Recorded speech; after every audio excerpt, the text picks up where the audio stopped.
We've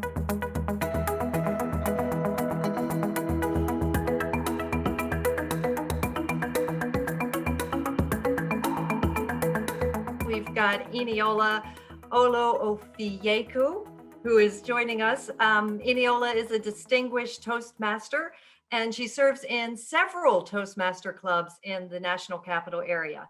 In 2017, 2018, Eniola served as an area director in District 36, where she led Toastmasters chapters at various federal government agencies, including the US Treasury Department, the USDA, and the CDC. Since 2018, Eniola has also worked to sponsor and charter new Toastmasters clubs, and we're very fortunate at Montgomery College, where Eniola currently serves as the president of our school's Global Leaders and Speakers Toastmaster chapter, a club that encourages members to speak up and speak out and to lead from where we are. Eniola has competed in speech competitions, so we're really glad you can help us all learn how to win those competitions at various levels of Toastmasters, including the district level. She's also served as an organizer and a contest judge at competitions for Toastmasters and for other public speaking events. And tonight we are very happy that Eniola is joining us to speak to you about the importance of public speaking. And I'm happy to turn this over to Eniola. Thank you and welcome. Thank you, Rebecca. Thank you very much. I was wondering, who is this person that she's making all these statements about? So that's me. So thank you for that great introduction. Good evening, everybody, and welcome to Montgomery College Global Leaders and Speakers Toastmasters Workshop. I want to thank the Southern Management Leadership Series and program for having me here. Like Rebecca said, my name is Eniola Olowofoyeku. And in addition to my Toastmasters, I work at the college in the International Multicultural Student Center. Now, as she said, I have chartered a new club at this college, and we meet on the first and the third Fridays of each month from 12 noon to 1 p.m. Right now, we are meeting virtually, but when we go back to in person, we do meet on the Tacoma Park Silver Spring and the Rockfield campus. So today I'm going to give you some tips on speaking in public and in front of a group of people, as well as an introduction to the Toastmasters program and how it can help you. We're going to learn about how some of the ways that Toastmasters helps you become a better communicator and a better leader. Okay, so effective public speaking, that's what we're going to be talking about today. We're going to look at speech organization, or the structure for prepared speeches. We're going to look at body language and vocal variety. We're going to look at the Toastmasters International program, and we're also going to look at impromptu speaking. With any speech that you do, you need to select your speech topic and build your speech on that topic. Selecting the speech topic is the very first thing that we ought to do. Now, you know, there are many types of speeches. There are motivational speeches, maybe the kind of speech you hear at a graduation, or you may hear it at a church service. You may hear entertaining speech. Somebody may be toasting somebody at a party or a wedding, or an informational speech like what I'm doing today, and speeches on video, what we've been doing a whole lot of over the past 7 months or so. So one of the things that you want to do is you want to know who your main audience is. And once you know that, that will help you in putting together your speech and putting it in words that are clear and concise for them to be able to understand. So you want to go ahead and get started by making an outline to build that speech. The basic structure for a speech is that speech needs to have an opening, a body, and a conclusion. In order to be effective, speeches should have these three components. So, having a strong opening, this is one thing that we emphasize in Toastmasters. Having a strong opening and a strong conclusion are integral to having a powerful and effective speech. That strong opening that you give captures the audience's attention immediately and it pulls them in. They're like, okay, this person has caught my attention. I really want to see what they're going to say. That strong opening also informs the audience what you will be talking about in your speech. Some good things to use when you're doing an opening for a speech are a call to action, a challenge, a famous quote. There are many things that can get your audience's attention and pull them in, and that constitute a strong opening. You also deal with a strong conclusion because that is the way that you convey the message and main points in a way that reinforce them and help your audience to remember them. Again, using a call to action, a challenge, or famous quote are some of the ways you can do this. And by all means, with the closing or the conclusion of your speech, be sure to finish confidently. That means that, like, even if you have 5 minutes and you feel like you didn't get through all your material, don't apologize. Say, well, I'm really sorry, guys. I didn't get a chance to. Don't do that. Just give whatever it is that you can give and finish confidently. So I'm going to go ahead and I'm going to, before we get into a few tips for the body of the speech, I'm going to give you a couple of examples of what a strong opening is. First example, well, I'll give you one for a strong opening and another example for a strong conclusion. So for the strong opening, I'm going to give you an example. Ask not what your country can do for you, ask what you can do for your country. I asked myself this question and I began to challenge myself as to what I could do about some of the things that I was dissatisfied with in my community. Not enough streetlights, not enough crosswalks, the recreation centers didn't have good hours. And so I began to wonder what I could do as an American to contribute to my community and to the public good. And I decided to vote for people in my local election and then get together and work with them. Okay, so that is an example of having a strong opening.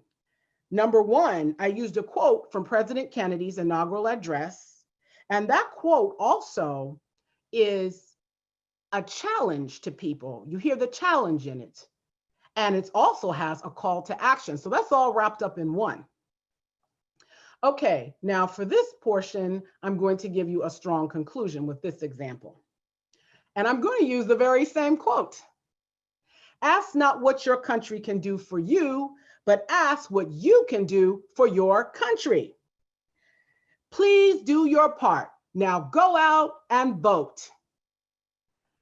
So in that strong conclusion, again, I'm using the quote, making a call to action, and I'm challenging people so that when they leave and they walk away from hearing that speech, they feel empathy that they need to get out there and take action and do something. So now that I have given you that, you want to take some time to make sure that the body, which is the main part of your speech, contains the facts and the ideas that you wish to present in an effective way. One of the things that most people don't think about is that when you're giving a speech, if you put too many ideas or facts in there, people may not remember. So one of the best things to do as a rule of thumb is limit your facts or ideas to 3 main points, because that's about all most people will remember out of your speech. And you want to elaborate on each of those points using visual aids, humor, anecdotes, examples, photographs, diagrams, whatever you choose. For example, I'm doing a speech right now to you, and if I tell people, if you want to have a quiet environment for you to think while you're doing your speech, it may help if you use noise canceling headphones. I could use these headphones as a visual aid in my speech. Everything that you do should be relevant to the points that you're making in your speech.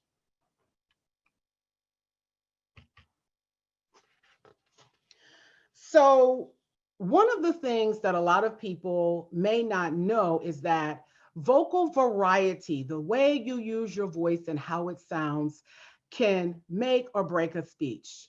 The volume of your voice. You want to talk loud enough so everybody can hear you, but you don't want to be yelling, and you don't want to talk so softly that they can't hear you. You want to speak clearly, enunciating your words so that they can be understood. And be sure to take time to make sure you're not speaking too fast, and that rate of speaking is in a way where you can interject pauses to make the speech more effective.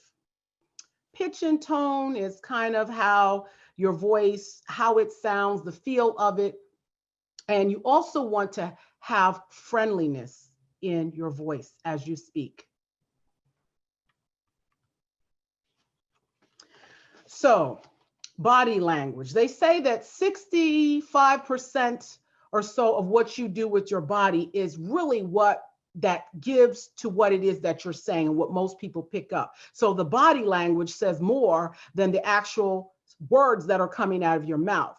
So let's start with some tips for body language. First of all, I can't say enough about good posture. You want to make sure that you are standing or you're postured in a particular way that is appropriate.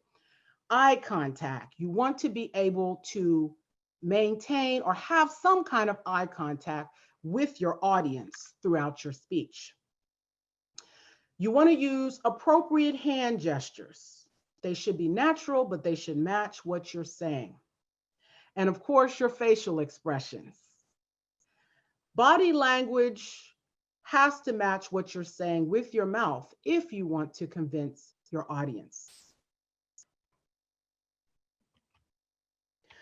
So I want to give you some additional tips. When you're doing your speech and you're doing a written speech, some people, when they deliver that speech, will use sheets of paper, which is okay. And others, like the politicians we see, or sometimes we see celebrities on award shows, they're using a teleprompter for their speech. And most of us don't have access to that. But I found that there's nothing better than good old-fashioned note cards, 3x5 note cards, where you can jot down notes or an outline that you can glance at from time to time while you give your speech. And that speech will mostly be coming from memory, which is always best.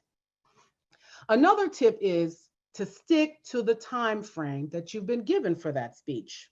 There's nothing worse than possibly being cut short during your delivery of a speech because there's a tight schedule and you've gone over your time. That usually takes time from somebody or something else that is supposed to be sharing that very same space with you and doing something. So make sure that you stick to the time. We're now in a virtual environment.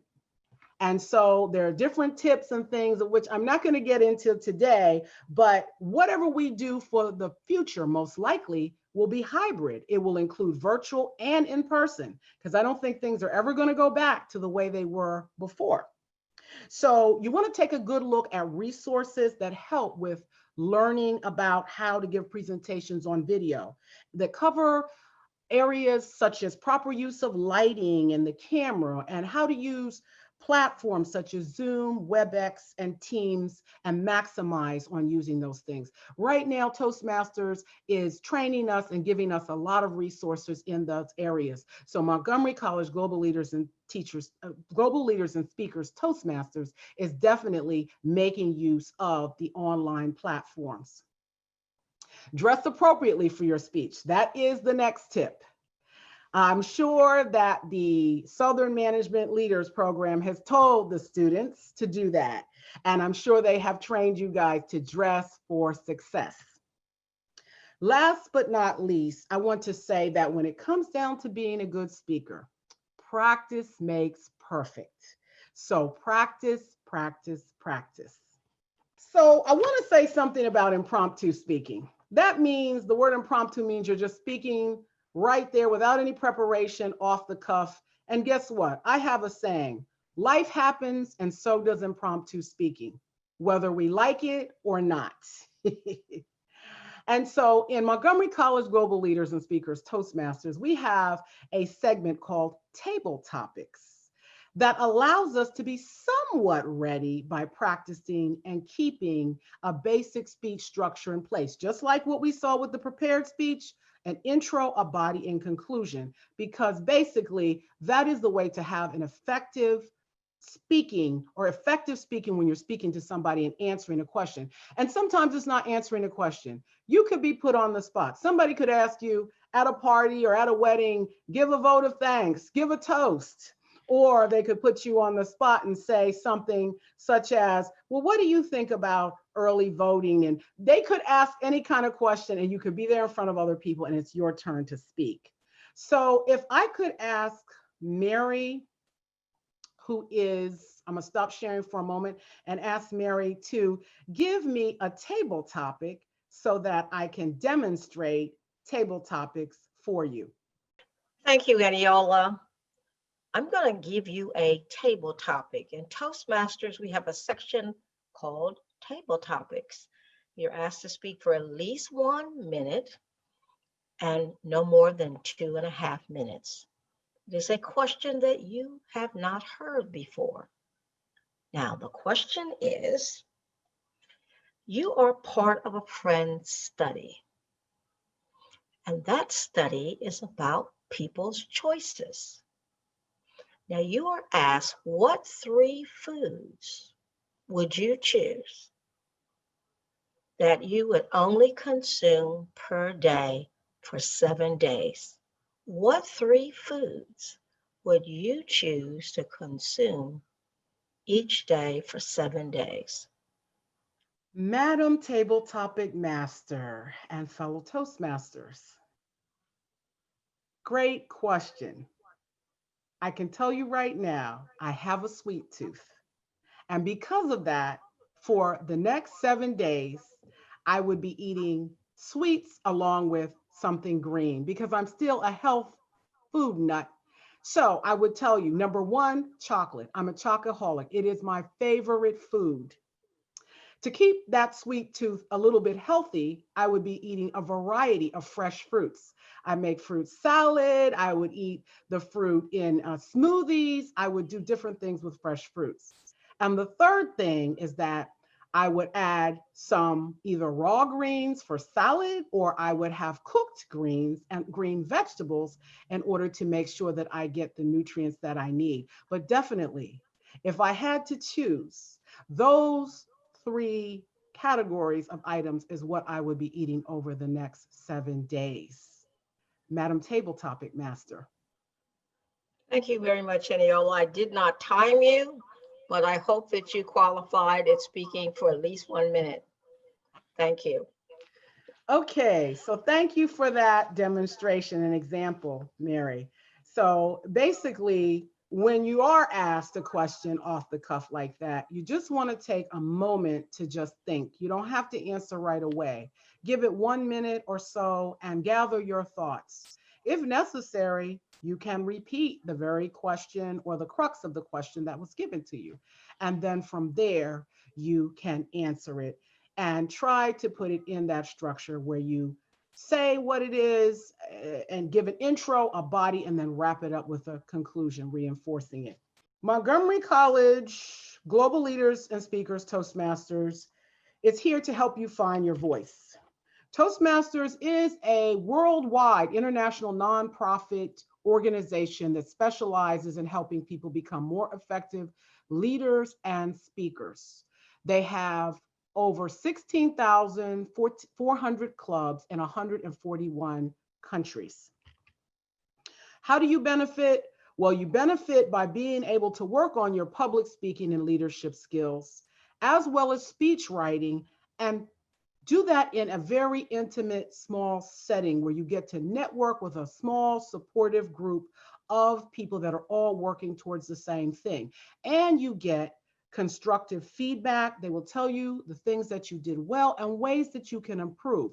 This helps you to build self-confidence and awareness, as well as have personal growth, and makes you competitive, gives you a competitive advantage actually in your workplace. And for those of you who are students, It gives you a competitive advantage when you're doing reports or when you're going for a job. Whatever it is that you need to do, Toastmasters will help you.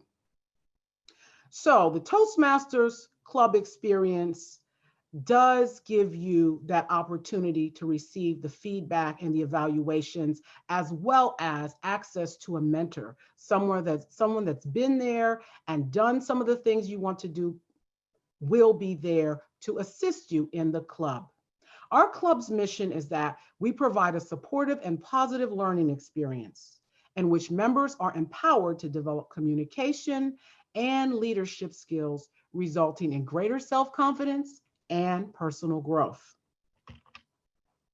So Toastmasters has their learning online now. That means that we have something called pathways, where you go into a portal as the member and you're able to do an assessment to find out which path you need to work on with the projects that it has in it to reach your own personal goals. And you do that at your own pace.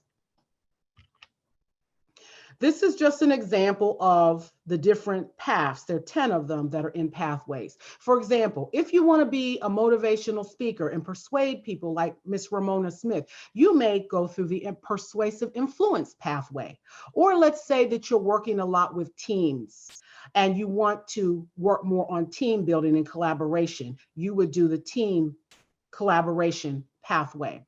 So the 5 core competencies are met when you do this with Toastmasters: public speaking, interpersonal communication, strategic leadership, management, and confidence. Right here, this is a picture of one of the evaluation tools that we use.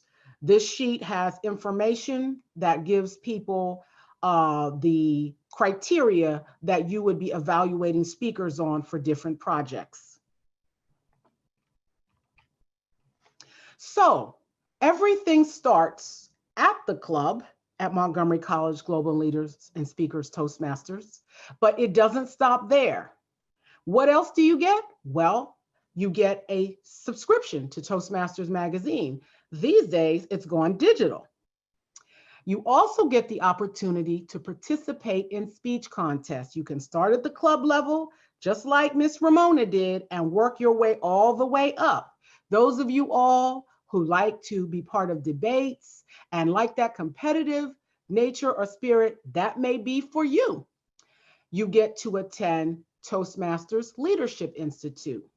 Toastmasters Leadership Institute will give you educational sessions and training on how to serve as a leader in the club, in the district, and beyond. Even on your own jobs, you will be able to take the tips that you learn and apply them. And of course, there's opportunities to network and have good food, at least in District 36 when we were meeting in person, when you attend Toastmasters Leadership Institute.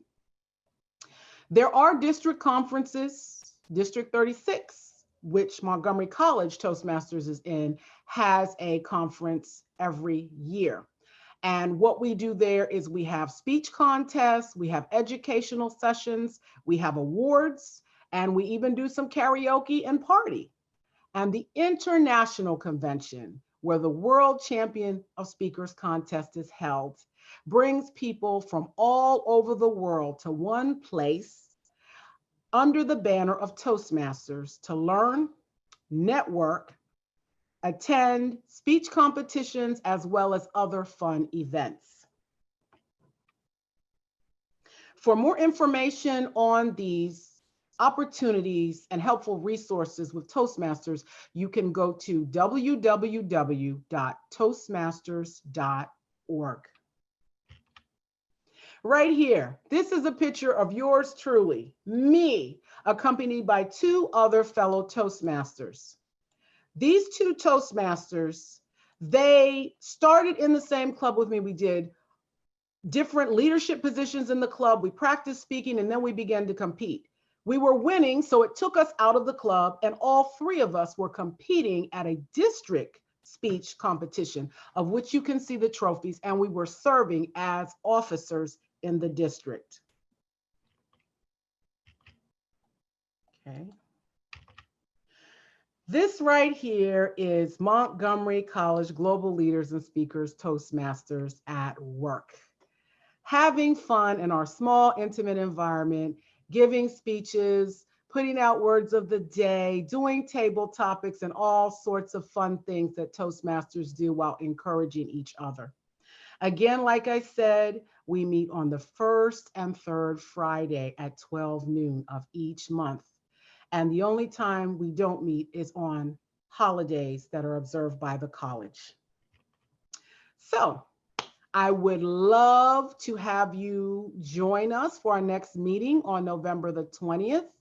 If you would like, we have a link in the chat where you can register on Zoom for that meeting. And if you want more information about our club, you can also go to the Toastmasters address, which I believe Miss Rebecca put into the chat, www.toastmasters.org. So with that, I thank you. And I will open up the floor for questions. Thank you so much, Eniola. I remind everyone who is who's participating to go ahead and put your questions in the chat, in the toaster, in the chat forum, and I'll pick them up from there and make sure that we get them answered. In the meantime, while you're doing that, I actually had a couple of questions for you. The first one is the perpetual problem that people have about being really nervous. Do you have any tips for people who are really nervous about public speaking? Great question. So the butterflies are always there. I would just say be well practiced, and before you give your speech, just take time to breathe deeply, meditate, and be mindful before you step out to give your speech, because it doesn't matter. I know people that have been speaking for years that have been up on that stage of world champion of speakers. There's one who's local in Columbia, Maryland, Mr. Craig Valentine, and he has let me know that he even still gets butterflies. So I don't know, for some people, the butterflies may go away, but for most of us, including me, no, they never go away. You just learn how to control them.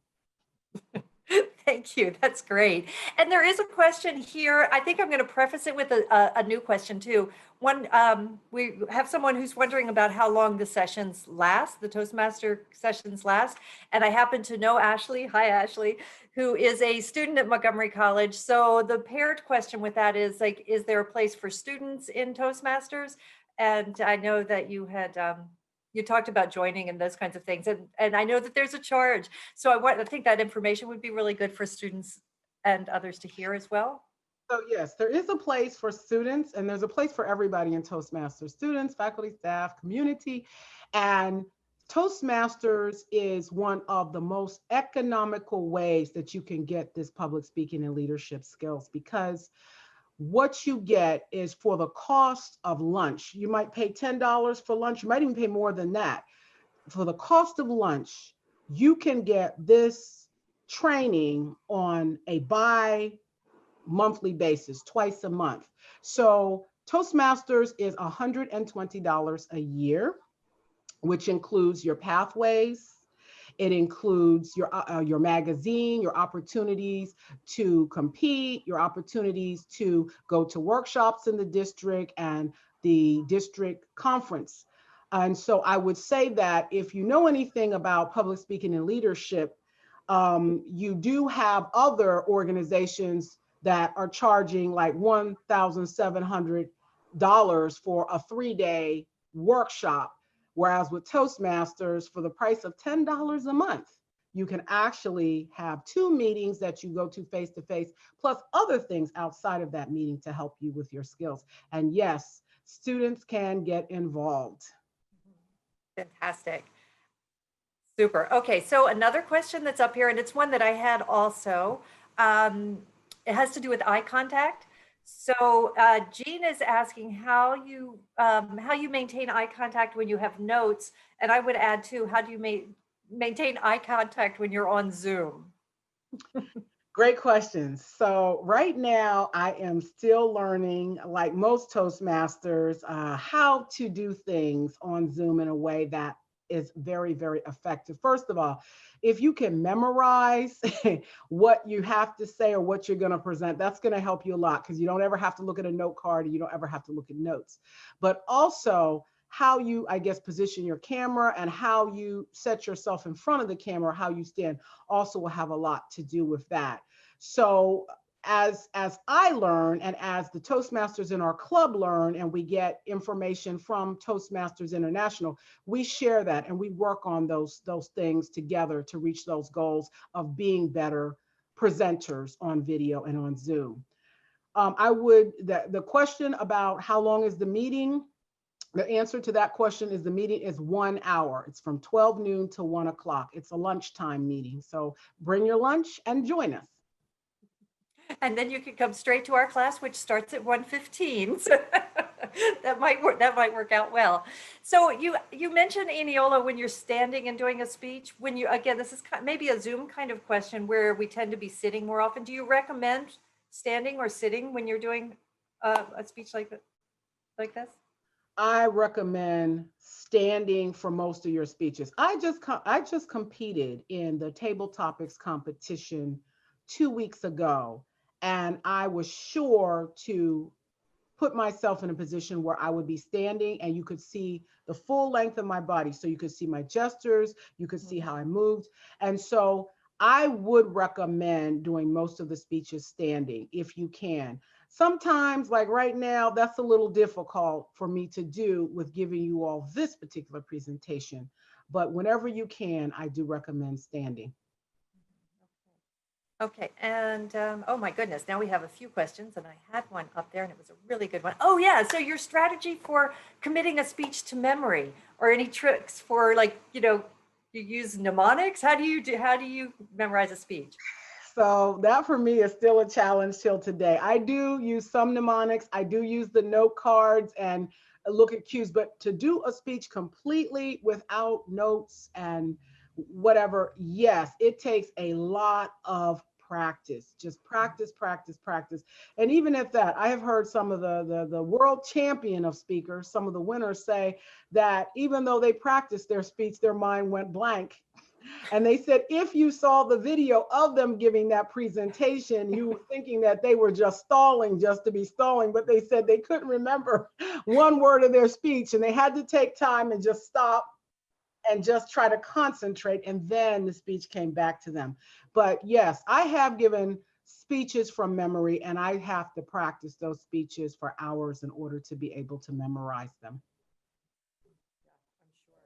So there are a couple of other questions here that sound like there might be some, well, they kind of are paired up. Wanda asks if everyone starts at the same level at Toastmasters, and then how do you advance?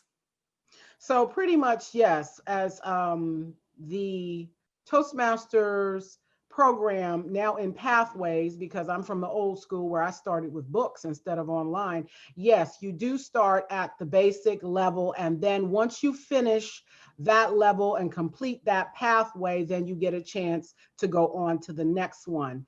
Once you complete a pathway, I believe you get a Toastmasters award. I have earned a DTM, which is the highest Toastmasters award, but the very first Toastmasters award, and Mary can correct me if I am wrong, is a competent Toastmasters award for the speaking, and a competent leaders award for the leadership. So Eniola, this is a follow-up on that question. When you talk about an award, is it like a badge that you get, or that you can use on, let's say, LinkedIn, or is it some other kind of format? So it is a certificate, and it is a letter that can go to your professor, your boss. Yes, they do have an actual certificate that they give you, and they send a letter, if you would like, to your workplace. Nice, cool. Okay. And another question is about competing. Is it mandatory, if you're part of Toastmasters, that you compete, or can you do it without competing? No, it's not mandatory. You can be a part of Toastmasters without competing. But what I say to those who are a little bit shy of competing, at least stick your foot into the water and give it a try. You might actually like it. And one of the things that I have learned is that competing actually makes you a better all-around speaker. So you might only choose to say, okay, I'm going to compete at my club level. But even at that, if you're good, you'll be sent to the next level. But no, it is not mandatory to enter into speech contests. But if I were you, I would give it a try if I joined the Toastmasters. That's great. And I'll just so full confession here. I actually belong to our Toastmasters group here. I'm on the opposite end of where Eniola is. So I'm in like that I've done one speech, I think. And I think there are like 3 that you have to do to get to that first level. But it does ease you into it very, very gently. The first one is just basically an introduction to yourself.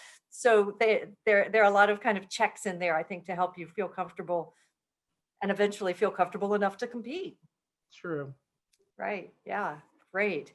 Okay. Any other questions for Eniola? Any other questions you have about public speaking or tips that you would like to ask her about? How do you jog your memory when you've forgotten something? Similar to the question about memorizing. I just stop and just give it some moments of silence and try to think about what it is that I've forgotten. And usually it comes back, but if it doesn't, I may just continue forward with my speech if I remember, the other areas of the speech, and then backtrack to give the portion that I have forgotten or that has skipped my memory momentarily. That's great. That's a good suggestion. So I think I want to ask you just one last question and then we will let you go. But I'm just curious to know for yourself, how has Toastmasters or practice public speaking, how has it changed your life? I mean, are there things that you do now? Can you explain that to us? Yes, it has greatly changed my life in that whenever I know I have to speak, especially impromptu speaking off the cuff out of nowhere, I know how to gather my thoughts. Sometimes I just, with a mnemonic, put some thoughts together, put in a mnemonic, step up and speak, or jot down a couple of notes on a piece of paper and then speak. I become much better at that.